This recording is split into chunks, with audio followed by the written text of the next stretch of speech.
Voici l'audio du commentaire concernant Jérémie, chapitre 31, verset 25. Car je rafraîchis l'âme épuisée, et je ressaisis toute âme languissante. Commentaire. Le Seigneur des armées, veille sur nous. Il ne nous abandonne pas, car sa fidélité dure toujours. Ton âme est fatiguée de chercher de gauche à droite, regarde à l'Éternel. Verset 25.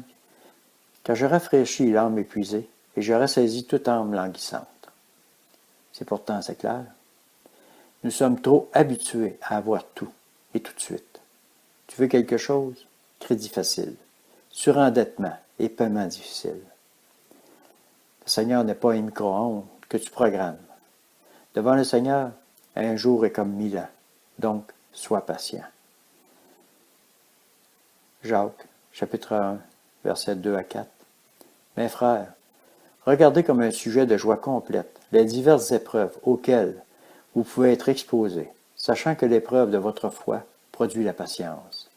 Mais il faut que la patience accomplisse parfaitement son œuvre, afin que vous soyez parfaits et accomplis, sans faillir en rien. Avez-vous remarqué comment, après l'hiver, l'arbre fruitier commence par avoir des bourgeons, puis les feuilles sortent et grandissent. Les fleurs apparaissent et vient le fruit. Je n'ai jamais vu l'inverse. Le fruit n'est jamais le premier. Or, dans notre cheminement avec le Seigneur, nous avons des étapes à passer, des épreuves pour que la patience produise du fruit. 1 Pierre, chapitre 1, verset 7. Afin que l'épreuve de votre foi, plus précieuse que l'or périssable, qui cependant est éprouvé par le feu, ait pour résultat la louange, la gloire et l'honneur lorsque Jésus-Christ apparaîtra. Jésus revient bientôt, c'est vrai, mais pour celui ou celle qui le cherche, il est là.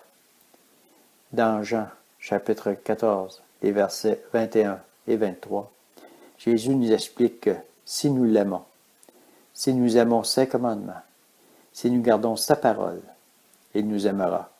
Il se manifestera à nous. Il viendra vers nous avec le Père, et ils feront leur demeure chez nous. Après cela, après une si belle promesse du Seigneur, qui ne ment pas, nous pleurnichons. Nous avons l'âme qui soupire, l'âme languissante. Une attente patiente. Dans Hébreux, chapitre 6, verset 15. Après avoir patiemment attendu, Abraham obtint ce qui lui avait été promis. Et nous devrions avoir les promesses du Seigneur sans préparation, sans transformation, sans purification. Voyons donc, réveillons-nous de notre léthargie et ouvrons les yeux. Le Seigneur est éternellement pareil, pas l'ombre de variation. Si Abraham a attendu patiemment, lui qui parlait au Seigneur face à face comme à un ami, nous, dans notre monde de surmenage, où tout est obtenu rapidement, le Seigneur ne nous ferait pas patienter pour que notre foi devienne pure et que nous obtenions ses promesses et ses bénédictions. Alors arrêtons de gémir et de pleurer sur notre sort. Mettons notre foi en action et nous verrons cette prophétie de Jérémie s'accomplir dans notre vie. Nous serons rafraîchis et rassasiés. Seigneur, je te prie pour tous ces gens qui te cherchent, pour que ta gloire éclate, pour que ton règne vienne et que ta volonté soit faite dans leur vie. Seigneur, que nous trouvions ta parole comme un rayon de miel doux au palais et que nous la gardions dans nos cœurs comme une perle de grande valeur. Que tes promesses et tes bénédictions fassent partie intégrante de notre vie, pour nous qui croyons et observons tes commandements. Père, je t'ai prié au nom de Jésus notre Seigneur. Amen. 1 Pierre, chapitre 5, les versets 10 et 11.